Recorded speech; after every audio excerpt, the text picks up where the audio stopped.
Olá, tudo bem? Você vai assistir agora uma de nossas ministrações. Antes, queria pedir a você, dá um like nesse vídeo, se inscreve no nosso canal, ative as notificações e assim você fica por dentro de tudo que acontece aqui na Sião. Que Jesus te abençoe, bom vídeo para você. E hoje a gente vai falar de oração. Eu queria que você abrisse sua Bíblia comigo em Atos dos Apóstolos, capítulo 12. Quando você abrir a sua Bíblia comigo, deixa ela aberta aí, ou passa a fitinha.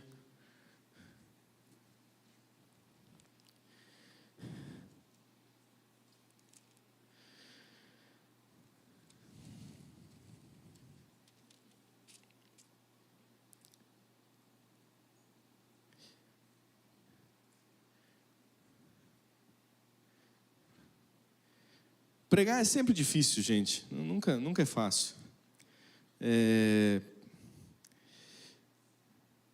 E pregar sobre oração é ainda mais difícil. Oração é a principal disciplina espiritual. Junto com meditação na palavra de Deus, mas é difícil dizer qual. Mas vou dizer que eu estou para mim que oração é a principal. Até antes de meditação na palavra de Deus. Claro que você ora o que você entende da palavra de Deus. Claro que você tem que orar. É uma coisa meio inseparável. Perguntaram para o Tozer uma vez. Tozer era um grande homem de Deus dos Estados Unidos, das décadas de 40. Qual que é mais importante, a meditação na palavra de Deus ou a oração? E o Tozer respondeu para eles: qual que você acha mais importante para o pássaro? A asa direita ou a asa esquerda? Aí o Peco falou: entendi, né? Não tem como, é uma coisa meio inseparável assim. Elas funcionam em conjunto. Mas quando os apóstolos, ali por Atos 7, eu não lembro exatamente, eles tinham que servir as viúvas gregas e não estavam conseguindo servir, e começou a haver reclamação porque as viúvas que eram gentias estavam sendo servidas depois das viúvas que eram judias.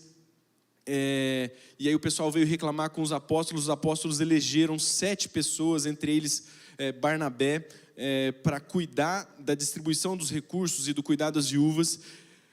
Os apóstolos justificaram, falando assim: porque não é justo que nós deixemos a oração e a pregação da palavra para servirmos a mesa. Então eles citaram em primeiro lugar a oração. Falaram assim: o que a gente vai focar, o que um apóstolo deve focar é em orar e pregar, e estudar e pregar a palavra. E é muito doido como na vida pastoral, entende-se que o pastor não está trabalhando quando ele está orando, estudando a palavra. Se você conversar com o pastor Josimar um dia, você perguntar para ele assim: pastor Josimar, você já teve a experiência de estar aqui na sua sala, lendo a Bíblia, e alguém entrar na janelinha e falar assim: não está fazendo nada, né? Então, e entrar, ele vai falar para você. Porque, em geral, se ele está lendo a Bíblia, as pessoas acham que pode ser interrompido. Então, nós precisamos dar tempo para os nossos pastores orar e ler a Bíblia, porque é um trabalho essencial. É isso que está dizendo em Atos.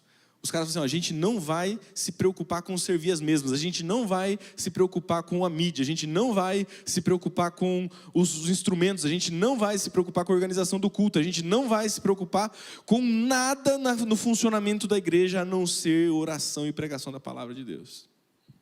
Entendeu? O apóstolo Paulo diz que aqueles que se afadigam na pregação da palavra de Deus são dignos de dobrados honorários.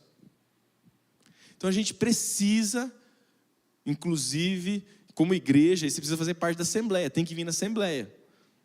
Porque para a gente decidindo esse tipo de coisa, entendeu? Essas coisas são decididas na assembleia, mas isso é outra questão. O que eu estou querendo dizer aqui para você é que oração é a principal disciplina espiritual. As alturas espirituais são para aqueles que oram. A maturidade espiritual é para aqueles que oram. Os maiores homens de Deus foram aqueles que oraram. As maiores mulheres de Deus foram aquelas que oraram, que tinham uma vida de oração. E como nós somos o que repetidamente fazemos, a excelência, portanto, não é um feito, mas um hábito, é aquilo que você não chama de um homem ou uma mulher de oração aquele que ora uma vez por 4 horas seguidas. Você chama de um homem ou uma mulher de oração aquele que ora com habitualidade. A oração cria vida, muda vida, orar muda, gente. E pregar sobre oração é muito difícil, porque tem tanta coisa, tem tanta gente melhor que eu para pregar sobre esse assunto. Eu estou tão atrás de algumas pessoas, mas se eu for esperar ficar pronto para pregar, eu não prego também. E também é difícil porque é um tema muito amplo. Tem oração peticionária, intercessória, de cura, de sofrimento, de contemplação, tem oração de todo tipo na Bíblia. E a grande questão é que Deus acha a oração muito importante. E por isso que eu vou falar sobre 2 perspectivas rápidas aqui para você. Mas eu queria ler um texto com você. Você não precisa abrir, pode ficar aí que a gente vai meditar no texto de Atos 12. Mas em Marcos 1,35 diz assim: de madrugada, quando ainda era escuro, Jesus levantou-se, saiu de casa e foi para um lugar deserto, aonde ficou orando. Marcos é o primeiro evangelho escrito, é o primeiro livro do Novo Testamento escrito. As pessoas não sabem se é Marcos ou se é Gálatas, na verdade. E no primeiro capítulo, logo que fala, depois das primeiras coisas do nascimento de Jesus, a primeira coisa que fala sobre Jesus é que, de madrugada, quando ainda era escuro, levantou-se, saiu de casa e foi para um lugar deserto, aonde ficou orando. Então, o Filho de Deus tinha esse nível de prioridade. Não era menos difícil para ele levantar de madrugada do que é para nós, entendeu? Ele era 100% homem. Então, Davi, no Salmo 63, diz que: Deus, Tu és o meu Deus, a minha alma te busca ansiosamente, de madrugada irei e me encontrarei com o Senhor. Então, essa questão de priorizar a oração é uma coisa muito importante. A Bíblia diz que muito pode em seus efeitos a súplica de um justo. Clama a mim e responder-te-ei, anunciar-te-ei coisas grandes e firmes que você ainda não sabe. Vocês não têm nada porque não pedem nada, pedem e não recebem porque pedem mal, para gastar com suas próprias paixões. Pedi, dar-se-vos-á, buscai, achareis, bater, abrir-se-vos-á, pois todo aquele que pede recebe, aquele que busca encontra, que embate a porta lhe será aberta. Porque se vocês, sendo maus, sabem dar boas dádivas aos seus filhos, quem dirá o seu Pai que está nos céus que é bom, lhes dará o Espírito Santo se vocês o pedirem? Porque quem é o pai que, se o filho pede um pão, lhe dá pedra? Entende? Então a Bíblia nos insulta a orar, nos insulta a pedir sobre todas e qualquer coisa, nos insulta a suplicar, a orar de maneira, das mais diversas maneiras. Olha, a gente poderia falar aqui da oração de Abraão por Sodoma e Gomorra, que é uma oração super estranha. Ele vai lá conversar com Deus: Deus, e se tiver 50? Deus, e se tiver 40 justos? O Senhor, que é justo, vai condenar o justo com o ímpio? Não pode ser, Deus, eu não acredito que você vai fazer um trem desse. Não vou fazer. Se tiver 40, não faço. E se tiver 30? Não vou fazer. E 20? Deus, só deixa eu perguntar mais uma vez. Não, ele parou no 20 mesmo, mas ele ficou... Você lembra disso? Quem lembra dessa oração de Abraão? Veja. E aí ele não teve coragem de ir. E se tiver 1? Ele não, mas, olha, ele nem pediu para Deus. Você vê, ele nem falou com Deus sobre Ló. Mas quando a gente ora e a gente conversa com Deus, Deus fala assim: ô bobo, tô sabendo onde você quer chegar, fala logo, bicho. Tanto que ele nem pediu sobre Ló, e aí em sequência no texto, presta atenção, em sequência, Deus manda os anjos para tirar Ló da cidade. Tem a oração de Abraão, tem Deus falando que vai destruir todo mundo.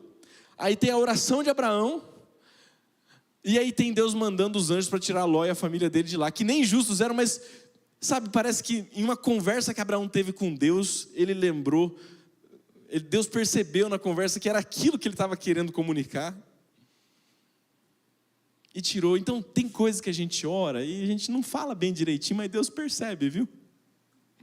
A gente fica meio envergonhado de falar aquilo que a gente quer falar, mas a grande questão é conversar com Deus. Porque da mesma maneira que quando você conversa com alguém muito perceptivo, muito sábio, ele percebe as questões, as nuances, as entrelinhas, aquilo que não está dito explicitamente, Deus percebe o nosso coração também. O Espírito Santo nos auxilia a orar com gemidos inexprimíveis. Então a grande questão da oração é orar. Essa é a grande questão.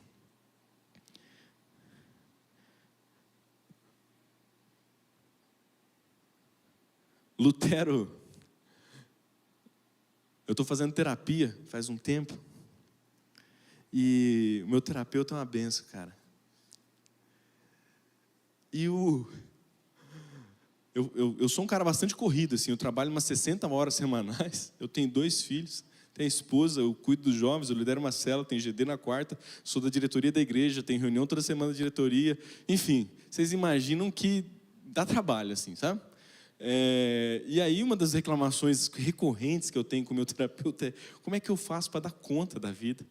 Como é que eu faço para dar conta da vida? E meu terapeuta é engraçado, velho. Ele é um senhor, parece aquele cara do Tartaruga Ninja, o Mestre Splinter, sabe? Ele é um velhinho assim, fala baixo, lento. E aí ele fala assim, segunda sessão ele falou assim: Murilo, quando eu reclamei disso, né, da correria e tal, ele falou assim: Murilo, você sabe do exemplo de Lutero? Aí ele é pastor também, esse meu terapeuta. Eu falei: não sei. Aí ele falou assim: não, Lutero dizia que quando ele orava 2 horas por dia todos os dias, mas quando ele tinha muita coisa para fazer, ele falava que ele orava 4 horas por dia. Porque ele falava assim: eu tenho tanta coisa para fazer que não posso fazer sem orar, porque não vai...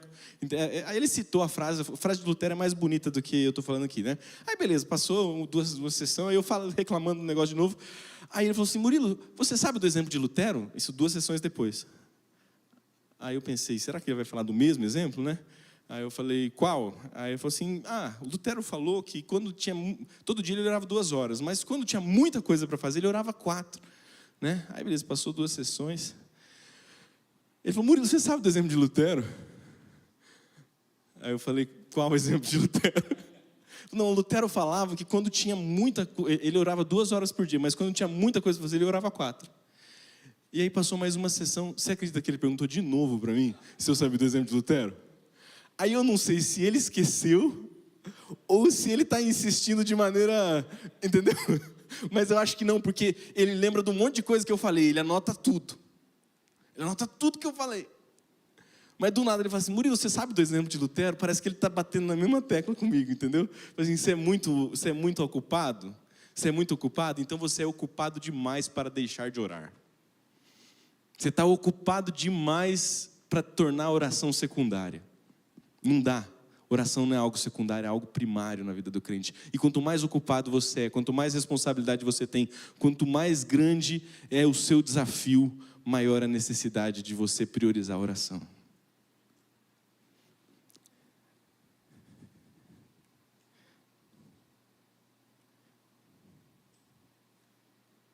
Tem tanta coisa aqui. Mas vamos para o texto.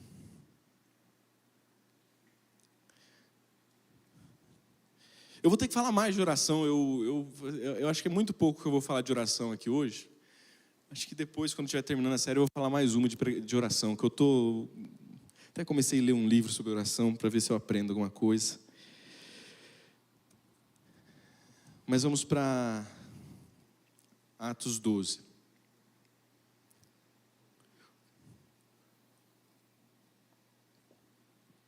Diz assim as Sagradas Escrituras. A gente vai ler até o 17, tá?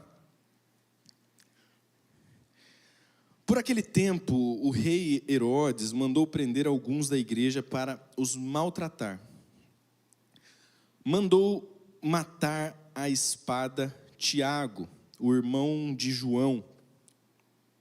Vendo que isto agradava os judeus, prosseguiu mandando prender também Pedro. E eram os dias dos pães sem fermento. Depois de prendê-lo, lançou-o na prisão, entregando-o a 4 escoltas de 4 soldados cada uma para o guardarem.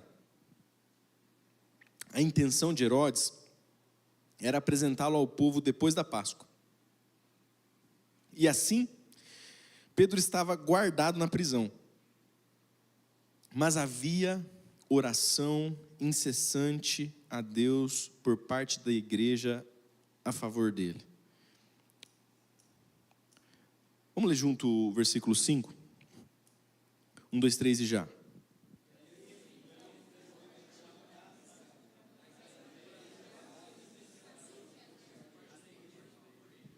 Mas havia oração incessante a Deus por parte da igreja a favor dele. Só esse versículo dava para expor, gente. Havia oração incessante a Deus por parte da igreja a favor dele. Você já aprende muita coisa aqui. Na noite anterior ao dia em que Herodes ia apresentá-lo ao povo, Pedro dormia entre 2 soldados preso com 2 correntes. Sentinelas junto à porta guardavam a prisão. Eis, porém, que sobreveio um anjo do Senhor e uma luz iluminou a prisão. O anjo tocou no lado de Pedro e o despertou, dizendo: levante-se depressa. Então as correntes caíram das mãos dele. Aleluia. E o anjo continuou: coloque o cinto e calça as sandálias. E ele assim o fez. O anjo lhe disse mais: põe a capa e siga-me. Então, saindo, Pedro o seguia, não sabendo que era real o que estava sendo feito pelo anjo. Ele pensava que era uma visão. Depois de terem passado a primeira e a segunda sentinela, chegaram ao portão de ferro que dava para a cidade, o qual automaticamente se abriu. Aleluia. E saindo, enveredaram por uma rua, e logo adiante o anjo se afastou dele. Então Pedro, caindo em si, disse: agora sei que, de fato, o Senhor enviou o seu anjo e me livrou da mão de Herodes e de toda a expectativa do povo judeu. Ao se dar conta disso, Pedro resolveu ir à casa de Maria, mãe de João, também chamado Marcos, onde muitas pessoas estavam congregadas e oravam. Quando ele bateu à porta da frente, uma empregada chamada Rode foi ver quem era. E conhecendo a voz de Pedro, ficou tão alegre que nem o fez entrar, mas voltou correndo para anunciar que Pedro estava à porta. Então os outros disseram: você ficou louca. Ela, porém, persistia em afirmar que era verdade. Então disseram: é o anjo dele. Enquanto isso, Pedro continuava batendo. Quando abriram a porta, viram-no e ficaram admirados. Ele, porém, fazendo-lhe sinal com a mão para que se calassem, contou-lhes como o Senhor o tinha tirado da prisão e acrescentou: anuncie isto a Tiago e aos irmãos. E saindo, foi para outro lugar. Apenas um esclarecimento: esse Tiago que é citado aqui não é o Tiago que morreu, obviamente. Irmão de João é o Tiago, irmão de Jesus. Meio irmão de Jesus, como queira. Eu tenho 2 pontos nessa pregação só. Eu queria falar sobre o fato de que a oração muda as coisas e o fato de que a oração muda a gente. Tem 1 milhão de coisas para falar sobre oração, gente. Mas eu só queria falar sobre esses 2 fatos. Que a oração muda as coisas e a oração muda a gente. Você percebeu o texto? O texto começa dizendo que Herodes mandou prender Tiago e o matou, o decapitou. Logo em sequência, diz que porque ele viu que os judeus gostaram do que ele fez, ele mandou prender também Pedro e o encarcerar, e pretendia matá-lo na Páscoa, apresentar os judeus na Páscoa. Porém, havia oração incessante da igreja a Deus em favor de Pedro. E aí o texto corre, um milagre sobrenatural acontece.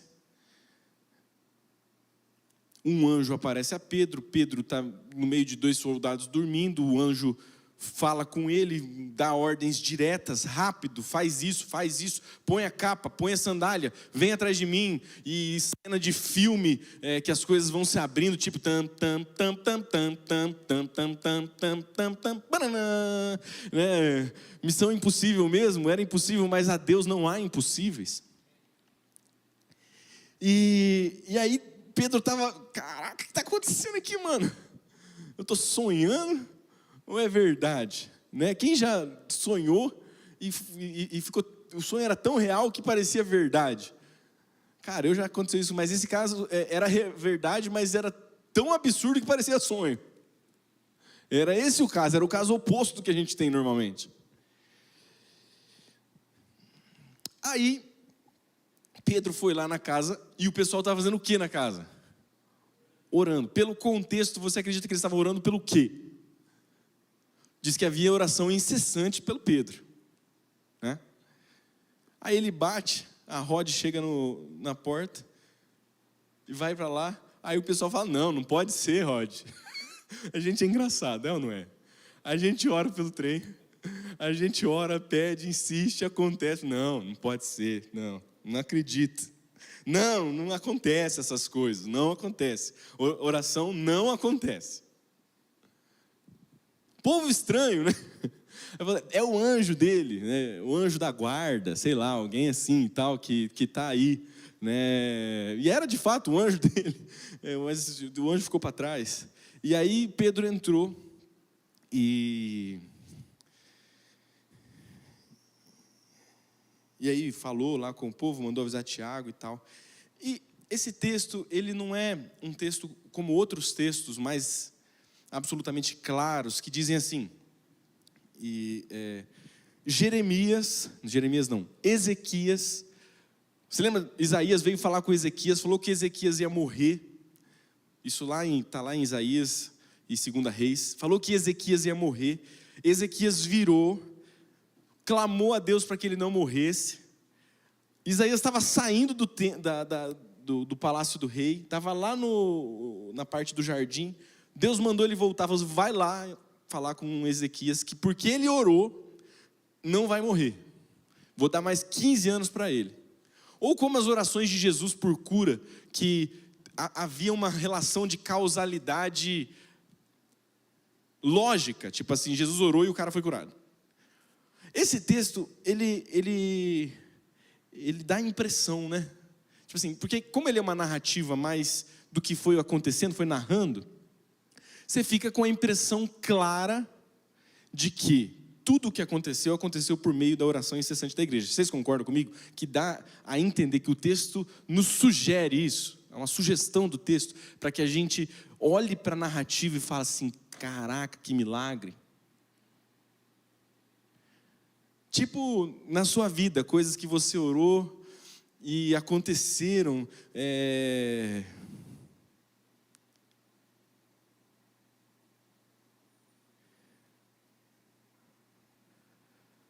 É aquilo, né?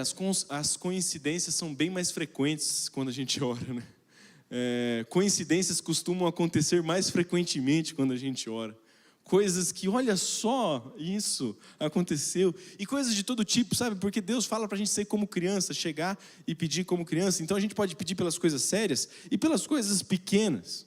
Eu mesmo, uma vez, estava indo morar nos Estados Unidos e falei, Deus, eu estou indo lá nos Estados Unidos, mas eu vou ser camareiro de hotel. Eu vou trabalhar 14 horas por dia.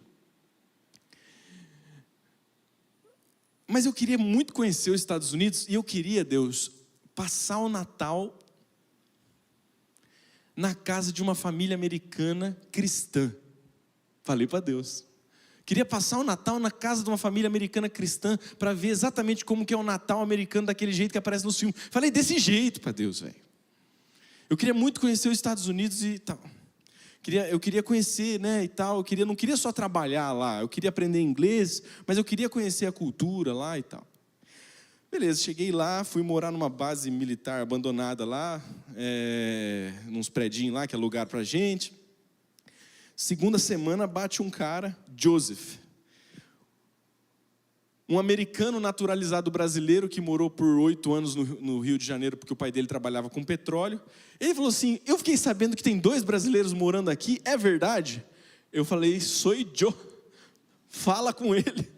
Só que o cara tinha um óculos assim, um cabelo, parecia que ele ia me matar, assim, sabe? Aí eu falei: meu Deus, quem que é esse cara? Eu falei: eu posso entrar? Eu falei: pode contar um pouco mais sobre você para mim. Gente que chega nova, você tem que perguntar as coisas, viu, gente? Aí ele foi e falou: não, eu sou o Joseph, meu pai é americano, minha mãe é brasileira, meu pai foi trabalhar lá pela Petrobras, aí casou com minha mãe, voltou para cá, eu saí de lá com 8 anos, e ele falava português bem, mas com sotaque, e eu estou sabendo que tem 2 brasileiros, essa cidade quase nunca vem brasileiro para essa cidade, eu queria levar vocês a conhecer os Estados Unidos. Você acredita, mano? Toda quarta e quinta, que era a minha folga, na verdade toda terça-feira, ele vinha pegar a gente depois do trabalho, a gente botava o pé na estrada, ele levou a gente em Houston ver jogo levou a gente em Houston, conhecer Houston inteiro, depois levou a gente em San Antonio, no Texas, ver o jogo do San Antonio Spurs, ele levou a gente ver jogo de rock no gelo, ele contava tudo, e não tinha nada melhor que um americano natural, entendeu? Para explicar a cultura dos Estados Unidos. Então ele ia falando para a gente dos Estados Unidos o tempo todo. Os Estados Unidos é assim. Cara, eu sei exatamente como funciona as interstates nos Estados Unidos. É muito legal, inclusive. Ele ia contando história. A gente viajava 5 horas na terça-feira, chegava de madrugada num lugar e voltava 5 horas e ele explicava tudo dos Estados Unidos para a gente, cara. Eu tive um intensivo de Estados Unidos. Aí, muito loucamente, dia 24 de dezembro, eu estava lá. E tinham 7 peruanos morando com a gente também. Eram nós 2 de brasileiros, eu e o Pedro, e 7 peruanos. E aí tinha um ministro de louvor de uma igreja que era peruano. E lá os ministros de louvor são contratados. E ele ficou sabendo que tinha peruanos. E aí, ele foi chamar os peruanos para passar o Natal na casa do pastor David, que era o pastor da igreja, lugar da habitação, a tradução em português esqueci o nome da igreja lá. Lugar da habitação, a tradução livre. E aí os peruanos falam assim: vocês não querem ir com a gente? Agora, velho. Aí eu passei o Natal na casa de um pastor, você acredita? Tipo assim, coincidências acontecem mais quando a gente ora. E aí a gente pode falar de coisas mais sérias, porque eu não era, entendeu? Trabalho, doença e todas essas coisas. Então a gente vai olhando assim, e esse texto sugere também que o que aconteceu com Pedro, você concorda comigo? Que o que aconteceu com Pedro parece que foi porque a igreja estava orando de maneira incessante. E você concorda comigo que, embora menos explícito no texto, parece que o jeito que o autor Lucas constrói a narrativa, ele fala assim: Tiago foi levado e morreu, foi decapitado. Pedro foi levado e não morreu, porque tinha oração incessante da igreja por ele. Você concorda que parece isso o texto? Eu não consigo afirmar isso, gente, eu não quero dizer categoricamente que é isso que aconteceu, mas parece que o autor faz questão de deixar claro que não havia oração incessante da igreja por Tiago, e que havia oração incessante da igreja por Pedro. E corroborado por todas as evidências das Escrituras, de orações de Jesus, de orações dos profetas, de orações dos apóstolos, e corroborado pela experiência da história cristã, de oração da igreja sua, de coisas simples,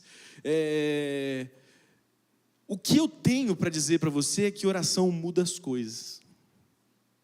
Sim, é difícil entender isso em conjunto com a soberania divina. Sim, é difícil entender porque às vezes ora e não acontece, né? Deus também pode responder não, porque oração é uma interlocução com um ser que tem o seu pensamento, mas um ser que decidiu soberanamente agir no mundo por meio da oração do seu povo. Deus, em sua soberania, decidiu agir no mundo por meio da oração do seu povo. De tal forma que eu vou fazer 2 afirmativas, que são a mesma afirmativa, uma de maneira positiva e outra de maneira negativa. que você precisa guardar para a sua vida, que é o cerne desse ponto. Coisas acontecem que não teriam acontecido não tivéssemos orado. Vou repetir. Coisas aconteceram que não teriam acontecido se não tivéssemos orado.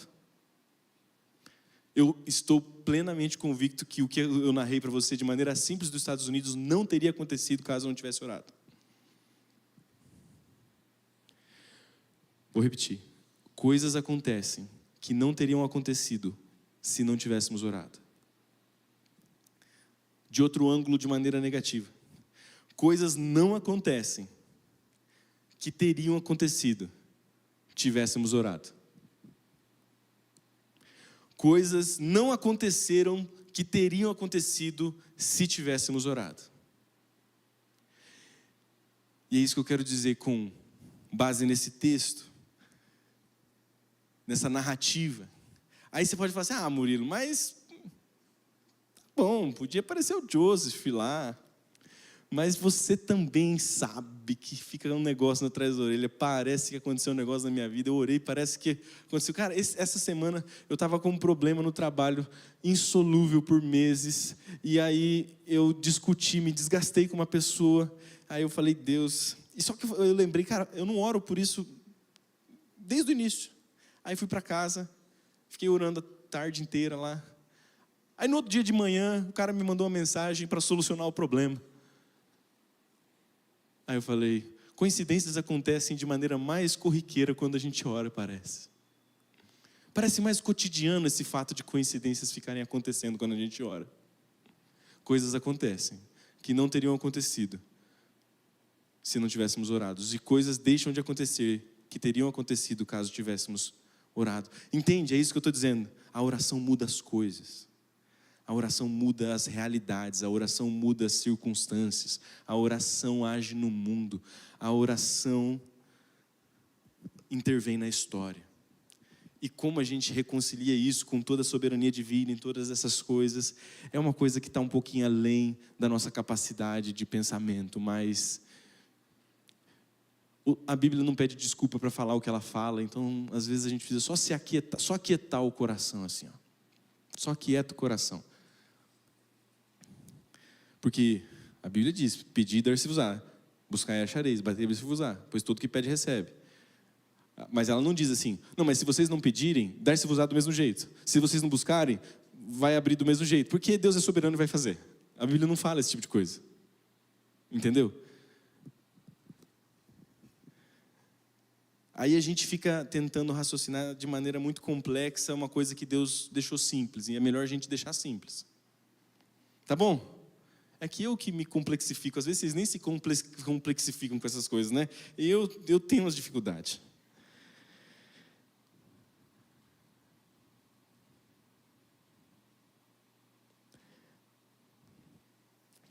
E deixa eu dizer um negócio para você. Não aconteceu na Bíblia nenhuma vez no Novo Testamento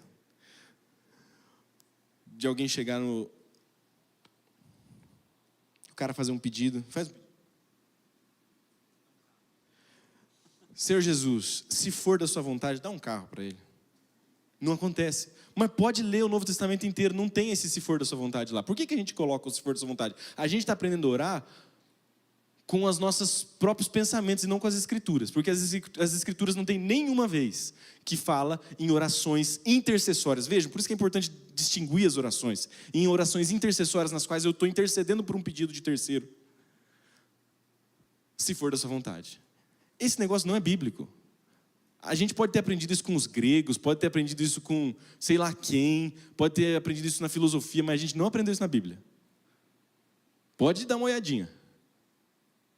Mas não, mas Jesus falou, seja feita a sua vontade, não a minha. Mas veja, a gente pode orar, revela-nos a tua vontade de como agir. Aí você está pedindo orientação, uma oração de orientação, não é uma oração de intercessão. Você não está intercedendo pela doença da pessoa para curar.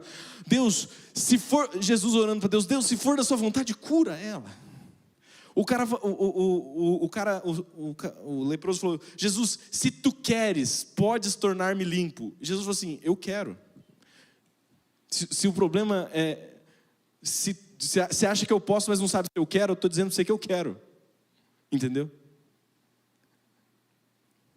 Então, você ora a Deus na posição de quem faz a petição, de quem peticiona. E você deixa Deus ser Deus. Você não fica fazendo assim, ó. Deus, eu peço que o Senhor me dê um carro. Mas eu sei, Deus, que eu não estou merecendo o carro agora. E que talvez na sua infinita sabedoria, você saiba que o carro vai me fazer mal. Mas mesmo assim, Deus, eu estou querendo um carro. Mas eu entendo, Deus, que o Senhor pode não querer me dar. E eu tenho tentado pensar os motivos do Senhor, mas eu sei que os seus meios são inescrutáveis. Mas Deus, eu quero um carro. Entendeu, gente? Isso não funciona. A gente ora como quem responde, não como quem pede. A gente ora e começa a fazer a interlocução e se colocar no lugar de Deus. Meu irmão, deixa Deus ser Deus. Entendeu? É meio arrogante da nossa parte tentar entender Deus. Tipo assim, não, eu sei, Deus, como é que você funciona, tá? Eu já sei, então eu vou orar e eu já vou dar as justificativas porque você não me responderia. E vou dar o contra-argumento do porquê você deve me responder. E no contra-argumento já sei como que você vai reagir ao meu contra-argumento. Vou dar o seu contra-argumento para mim mesmo e vou responder o seu contra-argumento para ver se então o Senhor me responde. Gente, isso aí é uma coisa alucinada. A gente tem que parar de tentar ser Deus. Você fala assim, Deus, quero casar. Só fala, Deus, quero casar. Não precisa falar, Deus, eu quero casar, mas eu sei que se... Entendeu? Você fala, Deus, quero casar com aquela pessoa. E aí, o que você acha? É melhor você fazer assim. E aí, o que você acha? Qual que é a sua opinião sobre o assunto? Gostaria de ouvir o Senhor, o seu coração. Entendeu? Tem uma conversa com alguém adulto, alguém sábio, alguém, entendeu? Ponderado. É porque é isso que Deus é assim. Estou ajudando de alguma forma, gente? Por que Deus diz não às vezes? Porque Deus é sábio, porque Deus é Deus. Tá, então, estamos convencidos que a oração muda as coisas? A gente está convencido? E isso nos faz... Isso nos faz querer orar mais? De alguma maneira, essa mensagem faz você considerar mais o valor da oração e pensar, eu acho que eu tenho que orar? Sabe, gente, a gente tem que orar pelas nossas crianças, a gente tem que impor as mãos pelas nossas crianças. Vocês que estão no ministério infantil, as crianças vão lá, vocês têm que impor as mãos e as abençoar. Você está diante de uma pessoa não crente, você tem que estar em mentalidade falando assim, Deus, concede, na sua mente, concede arrependimento, concede alegria. Você tem que entrar, a Bia foi lá em casa esses dias com o Fer, e aí tinha uns óleos de unção lá. Ela falou, nossa, faz tempo que eu não vejo óleo na casa de crente. Aí eu falei, não, é que esse fim de ano eu ungi tudo aqui em casa, ungi a empresa, eu fui lá na empresa, ungi tudo, eu fui nas obras, ungi, né? A gente ungiu tudo. Nem que ungir as coisas. Mas eu não sei se esse óleo funciona, para com isso, gente. Então vai sem óleo, se você não gosta de óleo, entendeu? Vai lá e põe a mão. Entendeu? Se você é crítico com isso. Mas a gente tem que botar a mão sobre as pessoas e orar. A gente precisa, às vezes a pessoa está com uma coisa séria, e a gente tem dificuldade de orar pela coisa séria, porque a gente não orou pelas coisas simples. Ninguém começa jogando no Real Madrid, você começa jogando na várzea. Começa no mais simples. Então ora primeiro por dor de cabeça, depois por coisa mais séria. Entendeu? E vai se expondo. Oração é uma coisa que se aprende. Deixa eu te provar que oração é uma coisa que se aprende. Os discípulos falaram para Jesus o quê? Ensina-nos a orar. E Jesus falou assim, não. Oração é um mistério. Ele respondeu assim ou não? Ele ensinou os caras a orar.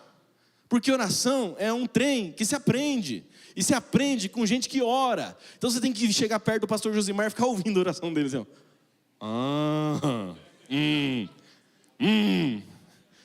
Se aprende com quem ora. Se aprende a orar orando. Se aprende a orar lendo as orações da Escritura. Você vê Abraão chegando diante de Deus. Deus, deixa eu ter uma ideia com o Senhor.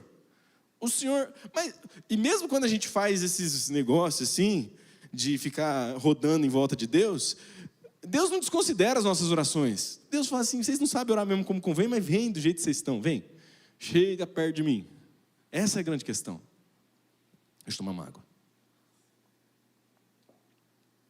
Então, você tem que orar pela sua profissão. Você tem que orar pelos sonhos que você tem. Eu tenho orado. Aí, isso eu oro se for da sua vontade. Porque realmente, veja, não é que não pode orar nunca se for da sua vontade. É tipo assim, alguém está com uma doença, aí a pessoa pede você orar. Se você orar se for da sua vontade, você tem que tomar um tapa na orelha. Você ora e deixa Deus falar qual que é a vontade dele. Senão você ofende a pessoa. Você tem que saber qual que é a sua vontade na oração. Você está pedindo. É uma oração peticionária por outra pessoa. Você está pedindo. Tá, agora, eu quero gêmeos. Eu quero ter filhos gêmeos. Eu falo, Deus, se for da sua vontade, se minha esposa não for ter eclâmpsia, se minha esposa não for ter problema no parto, se minha esposa não for ter problema gestacional, se minha esposa não precisar ir para cesárea, se minha esposa não sei o quê, se isso for da sua vontade nesse sentido, Deus, dá gêmeos para mim. Que aí facilita, agiliza. Acho que a gente não aguenta mais 3 gestações. Minha esposa não aguenta, Deus. O que você acha? Eu estou pedindo gêmeos. E eu peço gêmeos bivitelinos, porque eu quero um menino e uma menina. Entendeu? Se for do mesmo zigoto, não vai dar certo. Então eu falo, Deus, o Senhor não me dá gêmeos bivitelinos? O Fer e a Bia, eles têm uma história para contar, que a Bia pediu gêmeos lá, não foi? Olha os gêmeos ali do lado. Vocês pediram? Vocês dois pediram gêmeos. E era a última gestação da mãe da Bia. E eles queriam um menino e uma menina, e a Bia falou, Deus, dá gêmeos. E veio gêmeos. Entendeu? Olha, é curioso que coincidências acontecem quando a gente ora. E as crianças sabem orar melhor que a gente. Porque a minha filha, ela chega para mim e fala, pai, quero polenta. Polenta, minha filha. Minha filha esses dias me pediu uma vaca rosa. Pai, eu quero uma vaca rosa. Ela chegou para mim e pediu uma vaca rosa. Aí, eu vou te dizer, eu só não fiz uma vaca rosa para ela porque eu não consigo. Porque eu quase comprei uma vaca e pintei de rosa. E você sabe que se eu digo que essa caixa é rosa, não muda nada, né? Eu sou um alucinado porque a caixa é de que cor? É preta. Mas se Deus diz que essa caixa é rosa, ela vira rosa. Porque Deus cria as coisas pela palavra dele. Então, a gente pede as coisas para Deus e Deus faz a vaca rosa. Entendeu? Então você pede e fica quieto. Pede e vai embora. Entendeu? Estou falando de intercessão, sim, tem muitas outras orações. Gente do céu. Vamos orar mais, gente? Vamos orar mais, vamos se colocar diante de Deus. Mas agora eu queria ir para o segundo ponto, e agora você está com sua Bíblia aberta aí? Volta para a sua Bíblia. Volta para a sua Bíblia, Atos capítulo 13 agora. Qual que é o primeiro ponto? A oração muda as coisas, as realidades, as circunstâncias. Deus deu 2 maneiras de causalidade para a gente, ou seja, de causar algo na realidade, de mudar a realidade. Uma é o trabalho, a outra é a oração. Mas agora, eu queria ler Atos 13, de 1 a 3. Todo mundo está comigo? Não? Atos 13, 1 a 3. Havia, logo em sequência, tá? Depois só termina ali dizendo a mesma coisa sobre Herodes. Herodes morre e tal.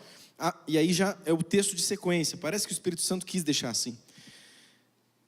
Havia na igreja de Antioquia profetas e mestres: Barnabé, Simeão, chamado Níger, Lúcio de Cirene, Manaém, que tinha sido criado com Herodes, o tetrarca, e Saulo. Enquanto eles estavam adorando o Senhor e jejuando, o Espírito Santo disse: separem-me agora Barnabé e Saulo para a obra que os tenho chamado. Então, jejuando e orando, impondo as mãos sobre eles, os despediram.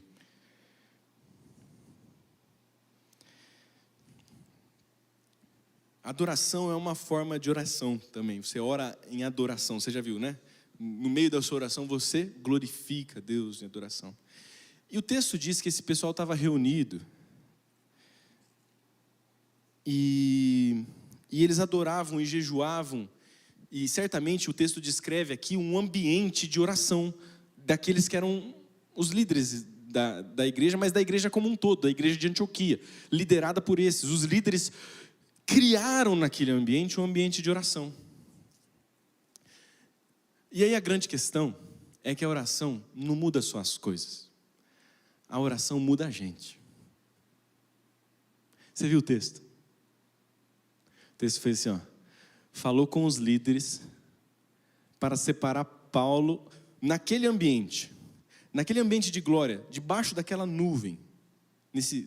Nessa analogia da nuvem, da nuvem que descia sobre o povo de Deus, naquele ambiente de glória, debaixo daquela nuvem, debaixo daquela ambiente de revelação, Deus falou para os líderes separarem Barnabé e Saulo para a obra que ele já os estava chamando.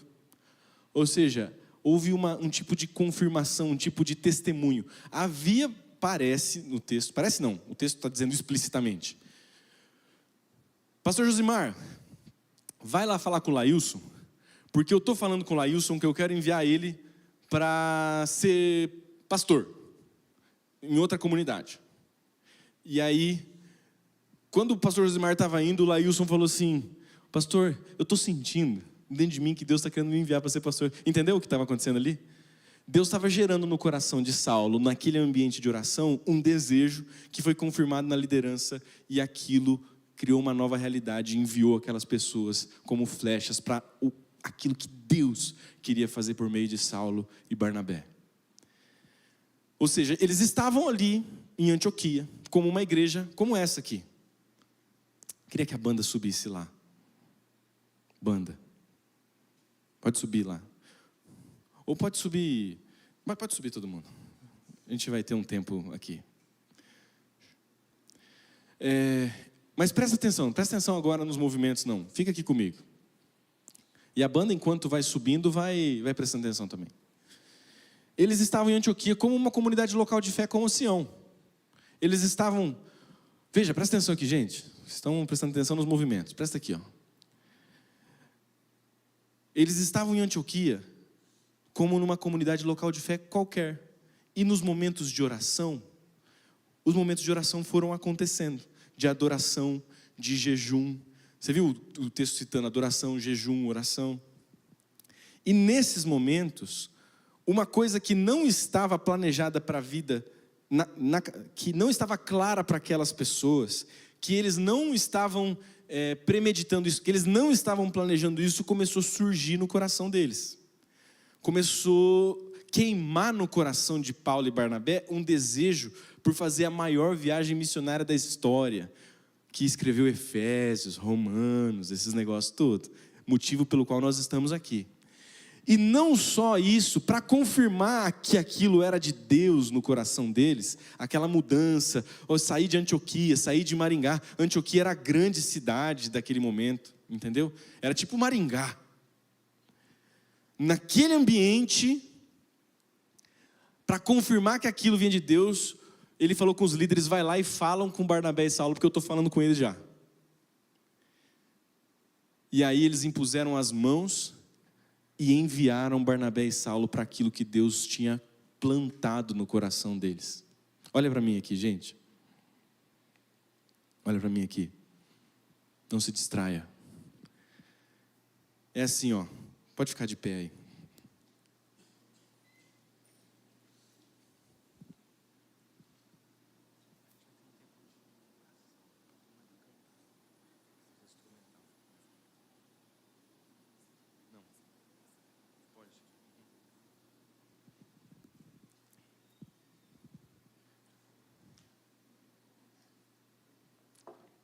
Deixa eu dizer um negócio para vocês, gente.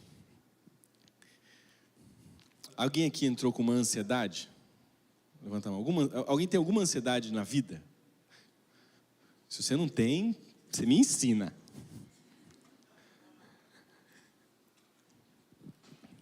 Alguém tem aqui um problema a resolver? Quem? Problema a resolver. Quem tem sonhos?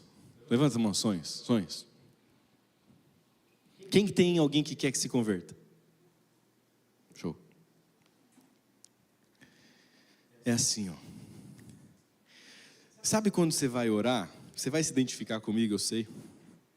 Você vai orar, aí você quer muito tratar as ansiedades do seu coração com Deus. Mas aí vem na sua cabeça aquela acusação assim, não, oração você tem que adorar. Oração você tem que glorificar. Você não pode só pedir. Você não pode só falar de você. Entendeu?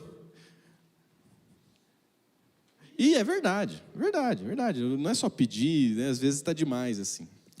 Mas a oração é uma experiência que você vai conversar com a pessoa. E aí Deus já viu que você está ansioso a respeito daquilo. E o que você tem que fazer mesmo é chegar lá e falar, Deus, olha, isso aqui está assim, está assado, está desse jeito. E está vendo isso aqui no meu trabalho, Pai? Está assim, assado. E lá na igreja, Deus, está desse jeito. E eu vou te dizer, Deus, eu quero casar com uma pessoa, mas eu não estou achando. Não estou achando alguém que se encaixe. Parece que eu não sou adequado para ninguém. E tem outra, Deus, está difícil trabalhar. Eu estou me sentindo frustrado no meu trabalho. Sabe, Deus, essa sensação de frustração? Parece que é uma coisa enfadonha. Eu não tenho prazer. E outra, Deus, eu vou te dizer bem a verdade, viu? Eu não tenho prazer nem em ler sua palavra. Já fez isso, pelo amor de Deus? E aí, Deus vai ouvindo você. E aí quando você tem a visão certa de Deus, né? Assim, como um bom amigo, Ele está ouvindo você ali, você está ansioso e tal, mas aí parece que sopra um vento. E você começa a se sentir aliviado. Parece que você começa a se sentir aliviado. Parece que você, é isso mesmo, não, mas vai dar certo. Você entra naquele lugar ali, meio cabisbaixo, e começa a ficar confiante. Quem já teve a experiência de entrar num ambiente de oração cabisbaixo e sair em alta assim? Você entra lá, entra cabisbaixo, e você começa a falar com Deus, e aí a paz que excede todo entendimento começa a surgir no seu coração. Não estejam ansiosos por coisa alguma. Antes sejam conhecidas diante de Deus as vossas súplicas e as vossas petições com ações de graças. E a paz que excede todo entendimento encherá o vosso coração em Cristo Jesus. Essa é a experiência da oração. Você chega e você fala assim, Deus, eu queria ser esse pessoal maduro aí que já começa adorando, mas eu estou super ansioso. Dá para eu falar da minha ansiedade? Deus fala, fala da sua ansiedade, meu filho. É isso que eu queria ouvir de você hoje. Fala comigo. Fala que eu te escuto. Aí você fala com Deus, fala com Deus. Fala.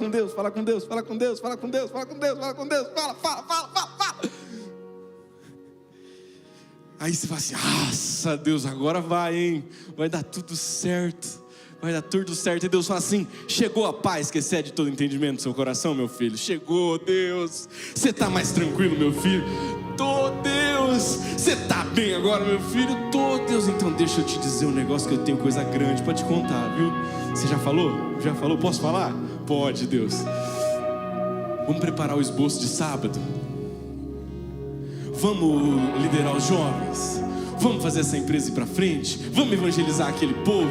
Vamos fazer isso aqui. Aí você fala, vamos, Deus. Vamos mesmo. Vai ser massa.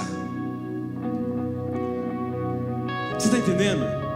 A oração muda as coisas, mas a oração muda a gente. Porque a gente chega diante de Deus e Deus comunica as coisas dele para nós, e a gente vai sendo tomado da glória de Deus, e Deus fala assim, tá tranquilo? Então deixa eu te falar das coisas grandes e firmes que você ainda não sabe. Eu tenho para compartilhar com você sobre o meu reino. Deixa eu te contar as coisas que eu quero fazer em e através de você. Deixa eu te falar, porque agora você está pronto para me ouvir. Você está com o coração aberto, você está tranquilo. É isso. Amém, gente? É isso, oração é isso. Oração muda as coisas, e oração muda a gente. Muito obrigado por ter assistido o nosso vídeo. Espero que esse vídeo tenha abençoado sua vida e, se possível, compartilhe ele com o máximo possível de pessoas. Jesus te abençoe.